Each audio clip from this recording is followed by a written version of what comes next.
یعنی آپ کو آزادی حاصل کرنے کے لیے پھر مستقل شہادتیں، مسلسل شہادتیں جو ہیں دینی ہوں گی، اس قوم کے نوجوانوں کو اپنی جانیں قربان کرنی ہوں گی، اور پھر ان شہیدوں کے خون سے، ان شہیدوں کے خون سے ایک آزادی کی تحریر لکھی جائے گی، اور یہ قوم اور اس کی آگے آنے والی نسلیں جو ہیں وہ آزاد کہلائیں گی۔ تو یہ تو پہلے شعر میں آزادی کیا ہے، ٹھیک ہے، آزادی کا جذبہ کیا ہے، اور آزادی حاصل کرنے کے لیے جان کی قربانی دینی پڑتی ہے، اور یہ چیزیں انہوں نے بتائی گئی ہے۔ قربانی دیے بغیر آزادی نہیں ملتی۔ جہاں کسی جگہ کی بات کر رہے ہیں، کسی انوائرمنٹ کی، آزاد کر سکتے نہ ہو تقریر آزادی، آزاد لوگ، یعنی جہاں آزاد، یعنی ایک ایسی سوسائٹی ہے جہاں آزادی، جہاں کہا جا رہا ہے کہ یہ سوسائٹی آزاد ہے، وہاں جو لوگ رہ رہے ہیں یہ آزاد ہیں، اور یہ کر سکتے نہ ہو تقریر آزادی، فریڈم آف اسپیچ، کھل کر کسی پہ تنقید کریں، کھل کر کوئی بات کریں۔ ایک ایسی سوسائٹی جہاں آپ کھل کر ظلم کے خلاف آواز نہیں اٹھا سکتے، ایک ایسی سوسائٹی جہاں پہ آپ ظلم کے خلاف بات نہیں کر سکتے، کھل کر اپنے دل کی بات اپنی زبان پر لا نہیں سکتے، آپ پہ پابندیاں لگ جائیں گی، آپ کو پابند سلاسل کر دیا جائے گا، وہ آزادی میری نظر میں ایسی آزادی ہے تحقیر کہتے ہیں کسی چیز کو ذلیل کرنا، کسی چیز کو کم سمجھنا، کسی چیز کی توہین کرنا، تحقیر آزادی۔ تو ایسی آزادی جہاں آپ کو فریڈم آف اسپیچ نہ ہو، وہ میری نظر میں آزادی کہلانا ہے، آزادی کہلانے کی توہین ہے۔ اگر آپ کہہ رہے ہو میں سوسائٹی میں ہوں، میں آزاد ہوں، لیکن میں ظلم کے خلاف آواز نہیں اٹھا سکتا، تو پھر آپ آزاد نہیں ہوں۔ اپنے آپ کو آزاد کہنے کا مطلب آزادی کی توہین کرنا ہے۔ تو یہ دو اشعار ہو گئے، ان کی ایک لکھی ہوئی تشریح آپ کو دکھاتے ہیں، اور اس کے بعد اگلے اشعار کی طرف جاتے ہیں۔ پہلے شعر میں شاعر نے ہمیں یہ بتایا ہے کہ آزادی کو عبادت قرار دیا ہے، اور آزادی کے لیے مسلسل قربانی دینی پڑتی ہے۔ دوسرے شعر میں شاعر یہ کہہ رہے ہیں کہ اگر ایک سوسائٹی آزاد ہے، ایک ملک، ایک علاقہ آزاد ہے، لیکن وہاں آزادی، تقریر آزادی نہیں ہے، فریڈم آف اسپیچ نہیں ہے، کھل کے حق کی بات کرنے کی آپ کو اجازت نہیں ہے، آپ کھل کے حق کی بات نہیں کر سکتے، تو پھر وہ سوسائٹی آزاد کہلانے کے قابل نہیں ہے۔ ان دو اشعار کی لکھی ہوئی تشریح دیکھتے ہیں، پھر اگلے اشعار کی طرف جاتے ہیں۔ عبادت ہے سراپا جذبہ تعمیر آزادی، شہادت مستقل ایک سرخی تحریر آزادی۔ اس شعر میں شاعر احسان دانش نے آزادی کی اہمیت اور اس کے حصول کے لیے کی جانے والی قربانیوں کی اہمیت کو اجاگر کیا ہے۔ شاعر کے مطابق آزادی کی جدوجہد محض ایک سیاسی یا سماجی عمل نہیں، بلکہ ایک روحانی اور اخلاقی فریضہ بھی ہے۔ جیسے عبادت ایک مقدس عمل ہے، ویسے ہی آزادی کے لیے جدوجہد کرنا بھی ایک مقدس فریضہ ہے، جس کی تاریخ شہداء کے خون سے لکھی جاتی ہے۔ شاعر نے شہداء کی قربانیوں کو ابدی اور لازوال قرار دیتے ہوئے یہ سمجھانے کی کوشش کی ہے کہ یہ قربانیاں آزادی کی تحریک کی بنیاد ہوتی ہیں، اور ان کے بغیر آزادی کا حصول ممکن نہیں ہوتا۔ جہاں آزاد کر سکتے نہ ہو تقریر آزادی، وہ آزادی میری نظروں میں ہے تحقیر آزادی۔ اس شعر میں Ehsan Danish freedom of speech کے حق میں لکھتے ہوئے اس بات پر زور دے رہے ہیں کہ اگر آزادی کے نام پر کسی کو اپنی رائے کا اظہار کرنے کا حق نہ دیا جائے تو وہ آزادی حقیقت میں آزادی نہیں ہے۔ آزادی صرف جسمانی آزادی نہیں ہوتی، بلکہ اس میں انسان کو اپنی بات کہنے کی آزادی بھی ہوتی ہے۔ اگر کسی آزاد معاشرے یا ملک میں لوگوں کو اپنی رائے پیش کرنے کا حق نہیں ملتا تو شاعر کے نزدیک ایسی آزادی کی کوئی قدر و قیمت نہیں ہے، اور وہ حقیقی آزادی نہیں بلکہ اس کی توہین ہے۔ حقیقی آزادی وہی کہلائے گی جس میں آزاد لوگوں کو اپنی بات کہنے کی آزادی ہو۔ مجھے ہر نامناسب بات پر تنقید کا حق ہے، میری تقریر سے تعبیر ہے تعمیر آزادی۔ مجاہد کوہ دریا کی حدوں میں رہ نہیں سکتے، ہماری جنگ ہوگی جنگ عالمگیر آزادی۔ مجھے ہر نامناسب بات یعنی کوئی بات جو انٹرنیشنل سٹینڈرڈ کے خلاف ہے، جو انسانیت کے خلاف ہے، جو انسانی حقوق کے خلاف ہے، یعنی جو بات مجھے بری لگ رہی ہے، جو بات مناسب نہیں ہے، جو ظلم ہو رہا ہے، پر تنقید کا حق ہے، ٹھیک ہے، رائٹ، حق ہے مطلب رائٹ ہے، تنقید، اس کو کرٹیسائز کرنا، اس پہ بات کرنا، اس کی مخالفت کرنا، ٹھیک ہے. تو میں اپنے معاشرے میں شاعر جو ہیں آزادی کا ایک پیرامیٹر بتا رہے ہیں کہ اگر میری سوسائٹی میں کسی پر ظلم ہو رہا ہے اور میں میڈیا پہ آ کے یا کھڑا ہو کر یہ بات کرتا ہوں کہ یہ کام غلط ہے اور مجھے اس کا حق حاصل ہے، یا میرے حکمران کچھ غلط کام کر رہے ہیں، کچھ غلط بات کر رہے ہیں اور میں ان پر تنقید کر رہا ہوں، مجھے یہ آزادی حاصل ہے، تب میں آزاد ہوں. یعنی ایک پیرامیٹر بتا دیا ہے کہ مجھے ہر مناسب بات پر تنقید کا حق ہے، یہ میرا حق ہے اور میں یہ آزادی سے کر رہا ہوں، تب یہ سوسائٹی آزاد ہے، ورنہ نہیں. لیکن ہمارے سوسائٹی میں کیا ہو رہا ہے؟ انٹرنیٹ بند کر دیتے ہیں، میڈیا پر سینسرشپ لے آتے ہیں، لوگوں کو جیلوں میں ڈال دیتے ہیں، تب یہ سوسائٹی آزاد کہلانے کے قابل نہیں ہے. میری تقریر سے تعبیر مطلب ہوتا ہے میننگ. دیکھو خواب دیکھتے ہو تو اس خواب کی ایک تعبیر ہوتی ہے.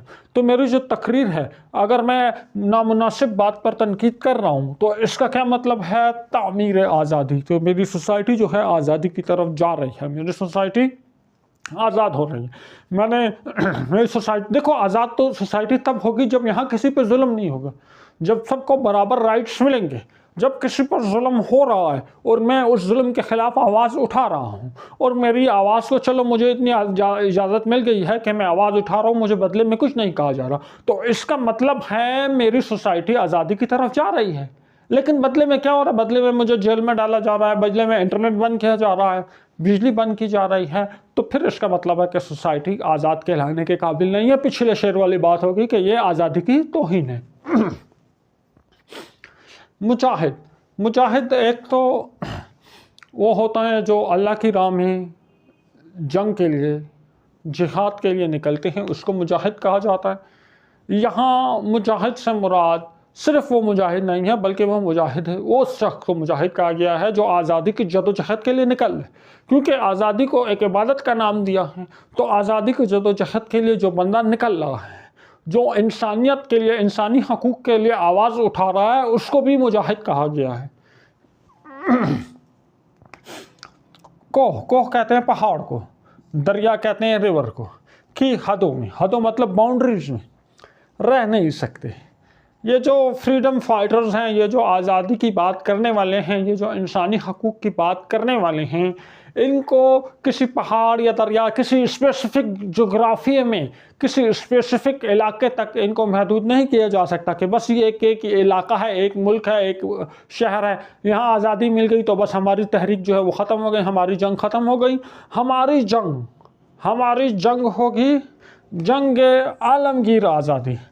عالمگیر جنگ مطلب عالمی جنگ، انٹرنیشنل جنگ. عالمگیر آزادی، جنگ عالمگیر آزادی یعنی پوری دنیا کی، پوری سوسائٹی کی آزادی کی جنگ ہوگی.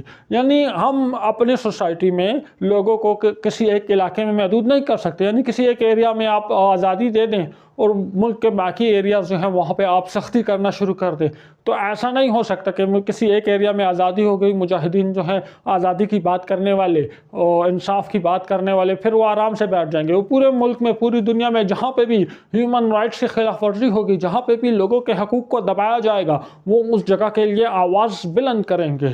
کوہ و دریا سے مراد ہم مشکلات بھی لے سکتے ہیں کہ ایک شخص آزادی کی بات کر رہا ہے. دیکھو اب ایک بندہ گھر سے جا رہا ہے، کوئی چیز لینے جا رہا ہے، راستے میں پہاڑ آ گیا تو اب وہ آگے نہیں جا سکتا. یا کوئی بندہ کہیں جا رہا ہے، راستے میں دریا آ گیا، وہ آگے نہیں جا سکتا. تو اس طرح جو مجاہد ہے، جو آزادی کی مجاہد ہیں، جو آزادی حاصل کرنے کی کوشش کر رہے ہیں، ان کے راستے میں جتنی بھی رکاوٹیں، جتنی بھی مشکل آ جائیں، وہ ان حدوں میں رہ نہیں سکتے. یہ رکاوٹیں ان کا راستہ روک نہیں سکتی. ان کی جنگ جو ہے وہ عالمگیر جنگ ہے. یہ ایک لمیٹڈ ایریا کی، لمیٹڈ علاقے کی جنگ نہیں ہے، یہ ایک عالمگیر جنگ ہے. پوری دنیا میں جہاں بھی انسانیت کے ظلم ہوگا، انسانیت کے حقوق چھینے جائیں گے، ان کے لیے ہم بات کریں گے. تو ان دو اشعار کی لکھی ہوئی تشریح آپ کو دکھا دی. مجھے ہر نامناسب بات پر تنقید کا حق ہے، میری تقریر سے تعبیر ہے تعمیر آزادی.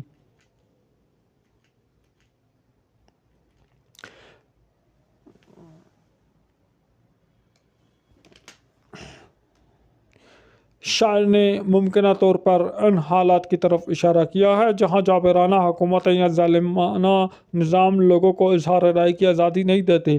شاعر اس بات پر زور دے رہے ہیں کہ کسی بھی معاشرے کی حقیقی آزادی تبھی مکمل ہوتی ہے جب وہاں ہر شخص کو کسی بھی غلط بات پر تنقید کرنے کا حق حاصل ہو۔ یہ حق آزاد معاشروں کا بنیادی حصول ہے۔ اگر کسی معاشرے میں آپ نامناسب اور غلط بات پر تنقید نہیں کر سکتی تو اس معاشرے کی اصلاح کا بھی ممکن نہیں۔ اگر معاشرے میں ہر شخص کو اپنی بات کہنے کا حق ملتا ہے تو وہی معاشرہ ترقی کی راہ پر گامزن ہوتا ہے۔ اس لیے ہر فرد کو اپنی رائے پیش کرنے کی آزادی ہونی چاہیے۔ مجاہد کوہ دریا کی حدوں میں رہ نہیں سکتے، ہماری جنگ ہوگی جنگ عالمگیر آزادی۔ اس شعر میں آزادی کی جدوجہد کی وسعت اور اس کے عظیم مقصد کو بیان کر رہے ہیں۔ شاعر کی نظر میں جو لوگ آزادی کی جدوجہد میں مصروف ہوتے ہیں ان کے حوصلے اور عزم کو کسی جغرافیائی حد میں قید نہیں کیا جا سکتا۔ کوئی رکاوٹ ان کا راستہ روک نہیں سکتی۔ ان کی جدوجہد صرف ایک ملک یا علاقے تک محدود نہیں ہوتی بلکہ آزادی کی جنگ ایک عالمگیر جنگ ہے جس کا مقصد پوری دنیا میں آزادی اور انصاف کا قیام ہے۔ آزادی کے مجاہدین کسی بھی رکاوٹ کو خاطر میں نہ لاتے ہوئے پوری دنیا میں آزادی اور انصاف کے نام کے قیام کے لیے جدوجہد کرتے ہیں۔ غلامی کے دھوئیں اڑنے لگے، بہروپیے کانپے، فضاؤں میں جو گونجا نالائے شبگیر آزادی۔ جو کہنا تھا اسے سب کہہ گیا قرآن کے پردے میں، زمانہ حشر تک کرتا رہے تفسیر آزادی۔ غلامی، کسی کے غلام ہونا، غلامی کے دھوئیں۔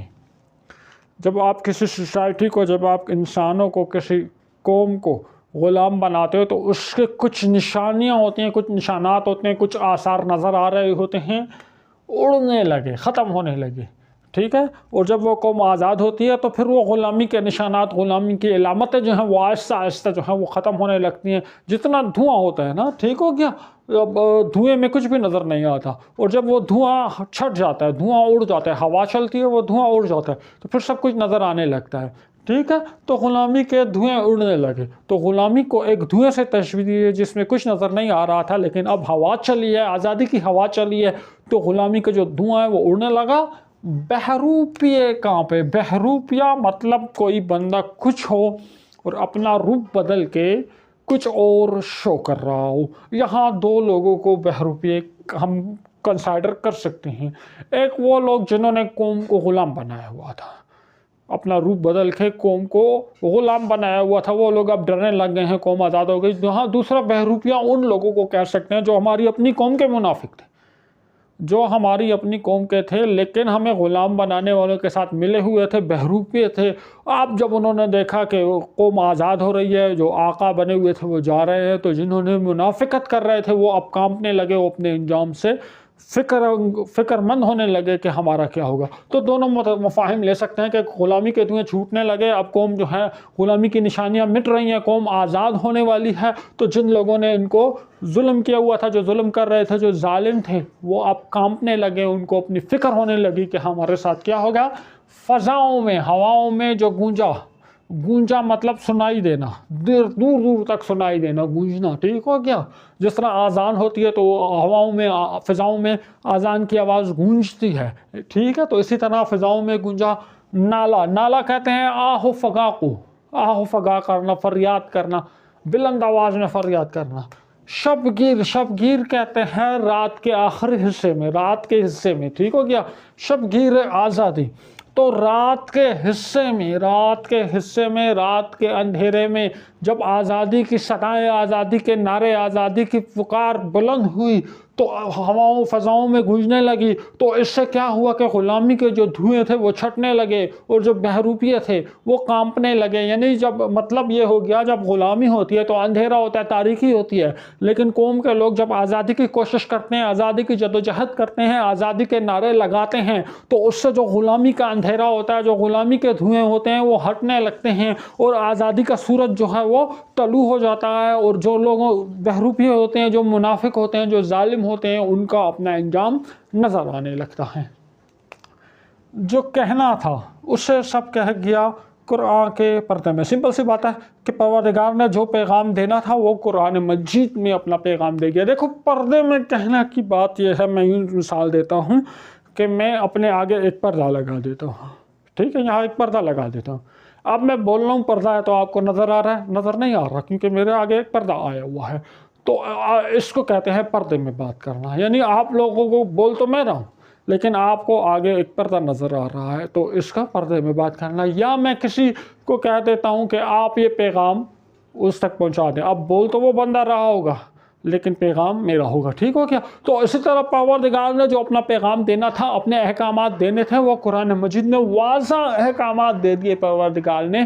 ٹھیک ہے، زمانہ حشر تک، زمانہ حشر قیامت تک کرتا رہے گا تفسیر آزادی. یعنی پروردگار نے جو احکامات دے دیے ہیں قرآن المجید میں آزادی کے، یہ قیامت تک کے لیے جو ہے رہنمائی ہوگی. تو جتنی بھی تحریکیں اٹھیں گی آزادی کی، قیامت تک جتنی بھی تحریکیں اٹھیں گی وہ ساری یہاں سے تفسیر آزادی، یہاں سے رہنمائی لیتی رہیں گی. قرآن مجید میں اللہ تعالیٰ کے احکامات ہیں، وہاں سے رہنمائی لیتی رہیں گی اور جو ہے آزادی کی جدوجہد جو ہے وہ کرتی رہیں گی.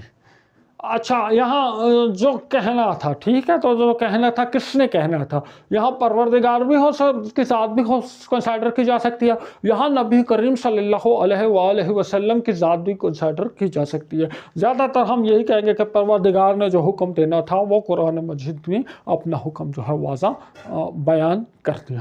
تو ان دو اشعار کی ایک لکھی ہوئی تشریح آپ کو دکھاتے ہیں، پھر اگلے اشعار کی طرف جاتے ہیں. غلامی کے دھوئیں اڑنے لگے، پہرو پیے کانپے، فضاؤں میں جو گونجا نالائے شبگیر آزادی. اس شعر میں شاعر نے غلامی کی تاریخ کو مٹانے اور آزادی کی روشنی کو پھیلانے کی بات کی ہے. شاعر کے مطابق آزادی کی جدوجہد شروع ہوتے ہی غلامی کے نشان مٹنے لگتے ہیں، اور آزادی کی جدوجہد جب زور پکڑتی ہیں تو ظلم و ستم کرنے والے ظالم حکمران خوف زدہ ہو جاتے ہیں. ظلم اور غلامی کی رات کتنی بھی لمبی کیوں نہ ہو، آزادی کا نعرہ اس کو ختم کرنے کی طاقت رکھتا ہے. جب آزادی کی جدوجہد کی پکار فضاؤں میں گونجتی ہے تو یہ پکار رات کی خاموشی میں ظلم کے اندھیروں کو چیرتی ہوئی ہر طرف پھیل جاتی ہے.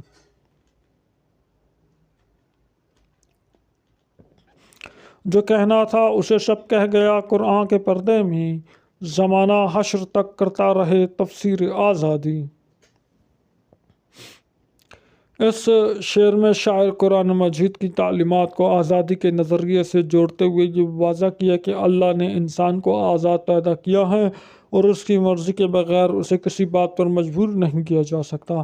شاعر کہتا ہے کہ قرآن مجید میں انسان زندگی کے لیے تمام اہم ہدایات موجود ہیں، جن میں آزادی کی تعلیمات بھی شامل ہیں. قرآن میں آزادی کی تعلیمات اور اصول اتنے جامع اور مکمل ہیں کہ قیامت تک لوگوں کو ان سے رہنمائی دیتے رہیں گے، اور قرآن کی روشنی میں آزادی کا تصور قیامت تک جاری رہے گا. ہمیں قرآن کی روشنی میں آزادی کے اصولوں کو سمجھنا اور ان پر عمل پیرا ہونا چاہیے تاکہ ہم ایک آزاد اور منصفانہ معاشرہ قائم کر سکیں. لہو برسا بہے آنسو، لٹے رہرو کٹے رشتے، ابھی تک نامکمل ہے مگر تعمیر آزادی. تعجب ہے غلامی کے شبستانوں کی زینت ہیں، کھچی ہے جو ہمارے خون سے تصویر آزادی. لہو، لہو کہتے ہیں خون کو، لہو برسا یعنی خون بہا. شاعر اس شعر میں آزادی کے لیے حاصل ہونے والی قربانیوں کی مثال پیش کر رہا ہے کہ کون کون سی قربانیاں دی گئی ہیں. بہے آنسو، آنسو بہے یعنی کوئی پیارا کوئی عزیز بچھڑ جاتا ہے تو انسان اس کے غم میں روتا ہے. تو کہہ رہے ہیں کہ وطن کو حاصل کرنے کے لیے لہو برسا، ہزاروں جانیں جو ہیں وہ قربان ہو گئی، ہزاروں آنسو برسے، لوگ اپنے پیاروں سے بچھڑ گئے، مائیں اپنے بچوں سے بچھڑ گئی، بچے والدین سے بچھڑ گئے، چاہنے والے ایک دوسرے سے بچھڑ گئے، اور وہ ایک دوسرے کو یاد کر کے آنسو بہاتے تھے. تو ہزاروں آنسو بہے، سینکڑوں لوگوں کا خون بہا. لٹے رہرو، رہرو مسافر کو کہتے ہیں، یعنی وہ لوگ جو ہجرت کر کے آزادی حاصل کرنے کے لیے ایک ملک سے انڈیا سے ہجرت کر کے پاکستان کی طرف آ رہے تھے، راستے میں ان لوگوں کو لوٹ لیا گیا، ان کے قافلے لوٹ لیے گئے، ان کا مال و متاع لوٹ لیا گیا، ان کی جانیں لوٹ لی گئیں، جانیں ان کی جو ہے قربان کر دی گئیں، ان کا خون بہایا گیا۔ تو یہ سارے مسافر اپنے سارا مال و اسباب چھوڑ کر آ رہے تھے، راستے میں ان کو ہر چیز سے محروم کر دیا گیا، یہ لوٹ گئے، کٹے رشتے۔ بہت سے لوگ جو آزادی حاصل کرنے کے لیے ہجرت کی تھی، ایک جگہ سے دوسری جگہ آئے تھے، اپنے رشتہ داروں سے بچھڑ گئے، تعلق ختم ہو گئے، کوئی اس ٹائم تو کوئی کانٹیکٹ نہیں تھا، موبائل وغیرہ اتنے نہیں تھے، تو ان کے کوئی کانٹیکٹ نہیں رہا، ایک آتے ہوئے ایک ملک سے دوسرے ملک آتے ہوئے راستے میں ایک دوسرے سے بچھڑ گئے، اور رشتے ہمیشہ ہمیشہ کے لیے ختم ہو گئے۔ ابھی ہم 50-60 سال بعد دیکھ رہے ہیں کہ پاکستان میں کوئی لوگ آئے ہوئے ہیں، وہ انڈیا میں اپنے رشتہ داروں سے 50-60 سال بعد مل رہے ہیں، یا انڈیا کے کچھ لوگ 50-60 سال بعد یہاں آ کے اپنے رشتہ داروں سے مل رہے ہیں۔ تو اتنی عظیم قربانیاں جو ہیں یہ دی گئی ہیں اس ملک کو آزاد کرنے کے لیے، ابھی تک نامکمل، انکمپلیٹ ہے، ابھی تک نامکمل ہے۔ اتنی قربانیاں دینے کے بعد بھی مگر تعمیر آزادی، تعمیر آزادی کا مطلب میں پہلے سمجھا چکا ہوں کہ اتنی قربانیاں دینے کے بعد بھی ہمیں ابھی بھی مکمل آزادی حاصل نہیں ہوئی۔ آزادی جو ایک جدوجہد مسلسل کا نام ہے۔ ایک ملک تو ہم نے حاصل کر لیا، لیکن اس ملک کو حاصل کر لینے کا مطلب آزادی نہیں ہے، ابھی بھی ہماری آزادی کا جو سفر ہے وہ جاری ہے۔ ہم نے اپنی قوم کو، اپنے وطن کو اقوام عالم میں پہلے نمبر پر لانا ہے، صف اول میں کھڑا کرنا ہے، اس مقام تک جانے کے لیے جو ہے مسلسل ہم قربانیاں جو ہیں وہ دیتے رہیں گے۔ تعجب کا مطلب حیرت، وانڈر ہے۔ غلامی کے شبستان اس جگہ کو کہتے ہیں جہاں پہ رات گزاری جاتی ہے، سویا جاتا ہے، رات کو سونے کی جو جگہ ہے اس کو شبستان کہتے ہیں۔ غلامی کے شبستانوں کی زینت مطلب خوبصورتی ہے، بیوٹی ہے، ٹھیک ہے، میں ابھی سمجھاتا ہوں۔ کھینچی مطلب پرانے زمانے میں اس طرح ہوتا تھا کہ پکچر جب لیتے تھے تو اس کو تصویر کھینچنا کہتی تھی، کیونکہ ڈیجیٹل کیمرے نہیں تھے اس زمانے میں، ٹھیک ہے، تو ایک فلیش لائٹ والا کیمرہ ہوتا تھا، اولڈ کیمراز اگر آپ لوگوں نے دیکھے ہو تو اس میں سے جب پکچرز لیتے تھے تو اس کو تصویر کھینچنا کہتی تھی۔ کسی چیز کی تصویر بناؤ، یا مصور جو ہے ہاتھ میں قلم ہوتے تھے، وہ قلم سے وہ کاغذ پہ کچھ لکیریں کھینچتا تھا اور اس لکیریں کھینچنے سے تصویر بنتی تھی، تو اس کو بھی تصویر کھینچنا کہتے تھے، ٹھیک ہے۔ کھینچی ہے جو ہمارے خون سے جو بنائی گئی ہے، کیا بنائی گئی ہے؟ تصویر آزادی۔ جو آزادی کی تصویر ہمارے خون سے بنائی گئی۔ اب شعر کا تو لفظی مطلب یہ ہے کہ ہاں آزادی کی ایک تصویر جو ہمارے خون سے بنائی گئی ہے اس کو لے جا کے کیا کر دیا گیا کہ غلامی کا شبستان جہاں غلام لوگ سوتے ہیں تو ان جگہ پہ جا کے اس تصویر کو، آزادی کی تصویر کو اس غلامی کے شبستان میں لے جا کے سجا دیا گیا۔ یہ تو ہماری قربانیوں کی توہین ہے۔ یعنی کچھ لوگ ایسے ہیں ابھی بھی غلامی کے شبستانوں میں خوش ہیں، اتنی قربانیاں دینے کے بعد ہم نے یہ ملک حاصل کر لیا، لیکن ان لوگوں نے ہماری ان قربانیوں کو دوبارہ غلامی کے شبستان کی زینت بنا دیا، قوم کو دوبارہ غلامی کی طرف لے گئے ہیں، دوبارہ غلام بننے میں خوش ہیں، اور ہماری ان قربانیوں سے جو آزادی حاصل کی گئی ہے اس کو ضائع کر رہے ہیں، اس کو دوبارہ کیا کر رہے ہیں؟ غلامی کے شبستان کی زینت بنا رہے ہیں۔ 2 اشعار کی لکھی ہوئی تشریح آپ کو دکھاتے ہیں، پھر اگلے اشعار کی طرف جاتے ہیں۔ لہو برسا بہے آنسو، لٹے رہرو کٹے رشتے، ابھی تک نامکمل ہے مگر تعمیر آزادی۔ اس شعر میں شاعر آزادی کی جدوجہد کی سختیوں اور مشکلات کو خوبصورتی سے بیان کرتا ہے۔ وطن عزیز کے حصول کے لیے لاکھوں لوگوں نے اپنا گھر بار، جائیداد، دوستیاں اور رشتہ داریاں چھوڑ دیں، اور لٹے پٹے قافلوں کی صورت میں ہزاروں جانیں گنوا کر وطن عزیز میں داخل ہوئے۔ شاعر نے ان مشکلات کو واضح کرتے ہوئے یہ بھی بتایا ہے کہ آزادی کی تعمیر ابھی مکمل نہیں ہوئی اور اس راہ میں مزید قربانیوں کی ضرورت ہے۔ شاعر کے مطابق آزادی کا سفر طویل اور مشکل ہوتا ہے، اور اس کے حصول کے لیے مستقل محنت اور قربانیاں درکار ہوتی ہیں۔ تعجب ہے غلامی کے شبستانوں کی زینت ہے، کھنچی ہے جو ہمارے خون سے تصویر آزادی۔ اس شعر میں شاعر غلام ذہنیت لوگوں اور حکمرانوں کا تذکرہ کر رہے ہیں کہ کچھ لوگ غلامی کو اپنی قسمت سمجھ کر اس میں خوش رہتے ہیں، جبکہ حقیقت یہ ہے کہ آزادی کی قیمت ہمارے خون سے ادا کی گئی ہے۔ شاعر کو حیرت ہے کہ اتنی قربانیوں سے حاصل کی گئی آزادی کو کچھ غلام ذہن لوگوں نے انتہائی آسانی سے صرف اپنے اقتدار کو دوام بخشنے کے لیے کیسے دوبارہ غلامی کی جانب لے جا رہے ہیں۔ دراصل ان لوگوں کو اپنی حالت کا شعور نہیں، وہ غلامی کی زندگی کے عادی ہوتے ہیں اور اس سے محبت کرتے ہیں۔ وہ دراصل ان قربانیوں کو بھول گئے ہیں جو آزادی کے لیے دی گئی ہیں۔ غلام ابن غلام اپنی وراثت کیوں سمجھتے ہیں؟ ہوئی ہے جب ہمارے نام پر تعمیر آزادی، رہے گا دین فطرت پھیل کر اقصائے عالم میں، نہیں ہے یہ خط تقدیر آزادی۔ تڑپ کر بزم میں دانش چلے آئے ہیں پروانے، اندھیروں سے مگر پھوٹی نہیں تنویر آزادی۔ غلام ابن غلام، جو ابن بیٹے کو کہتے ہیں، ایک بندہ خود بھی غلام ہے اور اس کا والد بھی غلام ہے۔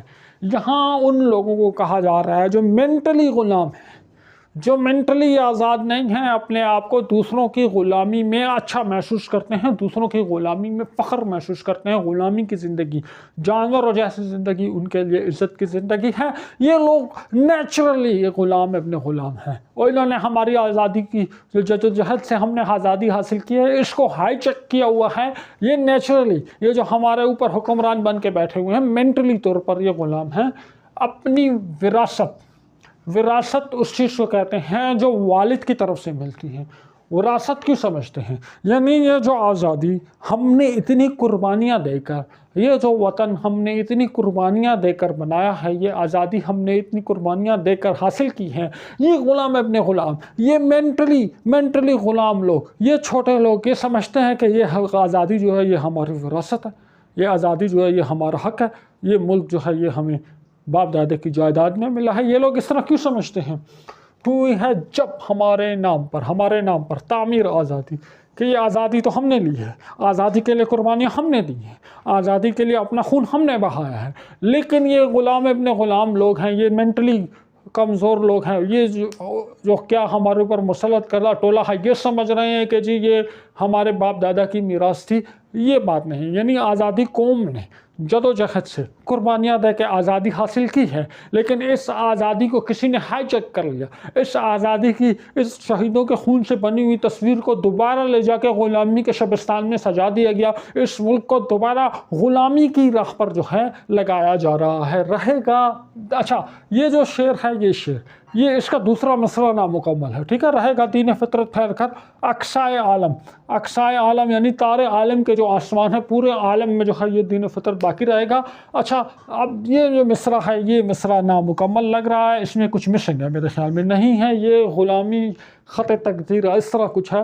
تو اس شعر کو ہم ایک الگ سے شارٹ ویڈیو بنائیں گے اور وہاں پر پھر اس کو الگ سے تشریح کر دیں گے۔ یہ مصرع اگر مکمل ہو جائے، مکمل نہ ہو تو اس کی الگ سے تشریح ایک شارٹ ویڈیو میں بنا دیں گے، اگر آپ کامنٹس کریں گے تب۔ تڑپ کر بزم میں دانش، ٹھیک ہے، چلے آئے ہیں پروانے۔ دیکھو پروانہ اسے کہتے ہیں جب بارش ہوتی ہے تو چھوٹے چھوٹے سے پتنگے سے نکلتے ہیں، ان کو پروانہ کہا جاتا ہے، اور جہاں شم جلی ہوتی ہے تو یہ سارے اس کے گرد جو ہیں آ کے اڑنے لگتے ہیں۔ تو یا جہاں کوئی بلب جلا ہو، پرانے زمانے میں تو شم نہیں ہوتی تھی، بلب نہیں ہوتا تھا، شم ہوتے تھی، لالٹین ہوتے تھے، تو یہ پروانے اس کے گرد آ کے چکر مارنے لگتے تھے۔ آج کل بلب ہوتا ہے تو آپ لوگ دیکھو بارش کے بعد بلب کے ارد گرد بہت سے پروانے پتنگے جو ہے اڑنے لگتے ہیں۔ تو کہہ رہا تڑپ کر بزم دانش، تو شاعر نے ان کو پروانے کہا ہے ان لوگوں کو جو آزادی کی جدوجہد حاصل کرنے کے لیے، آزادی کی جدوجہد میں مصروف تھے، آزادی حاصل کرنے کے لیے آزادی کی جدوجہد میں مصروف تھے، اپنا تن من دھن سب کچھ آزادی کے نام پر قربان کیا ہوا تھا۔ یہ تڑپ کے بزم میں آ گئے، یہ تڑپ کے میدان میں آ گئے، یہ آزادی حاصل کرنے کے لیے کہ ہم ایک آزاد ملک ملے گا، ہم آزادی سے سانس لیں گے، ہم آزادی سے بات کریں گے۔ یہ لوگ میدان میں آ گئے ہیں، انہوں نے ایک الگ ملک بنا لیا، اندھیروں سے مگر پھوٹی مطلب نمودار ہوئی، نمودار ہونا۔ جب اندھیرا ہوتا ہے تو سورج نکل رہا ہوتا ہے تو روشنی پھوٹتی ہے، روشنی نمودار ہوتی ہے۔ تنویر روشنی کو کہتے ہیں، ٹھیک ہے، کہ تنویر آزادی کی روشنی جو ہے، آزادی کی صبح جو ہے وہ ابھی تک جو ہے روشنی نمودار نہیں ہوئی۔ ان دو اشعار کی لکھی ہوئی تشریح آپ کو دکھاتے ہیں، اور اس کی جو تشریح ہے یہ بعد میں الگ سے کنفرم کر کے پھر الگ سے بنا لیں گے۔ تو لکھی ہوئی تشریح ملاحظہ کیجیے۔ غلام ابن غلام اپنی وراثت کیوں سمجھتے ہیں ہوئی جب ہمارے نام پر تعمیر آزادی۔ اس شعر میں شاعر ایک بار پھر سے غلام ذہنیت کے لوگوں پر تنقید کر رہے ہیں جو خود کو آزادی کی کوشش نہیں کرتے، لیکن جب آزادی مل جائے تو آگے بڑھ کر اس کی وراثت اپنے نام لکھوا لیتے ہیں۔ شاعر کے مطابق یہ وہ لوگ ہیں جنہوں نے آزادی کی جدوجہد میں بالکل حصہ نہیں لیا تھا، نہ کوئی قربانی دی تھی، اور آج یہ غلام رہنے والے لوگ اس آزادی کو اپنی وراثت اور مقدر سمجھ بیٹھے ہیں جس کے لیے ہم نے قربانیاں دی ہیں۔ یہ آزادی کی جدوجہد ہمارے آباء و اجداد نے کی تھی اور اس کی تعمیر ان کی قربانیوں کے نتیجے میں ہوئی ہے، لیکن جب آج آزادی کا سورج طلوع ہوا تو وہ غلام لوگ اپنے نام سے منسوب کر رہے ہیں۔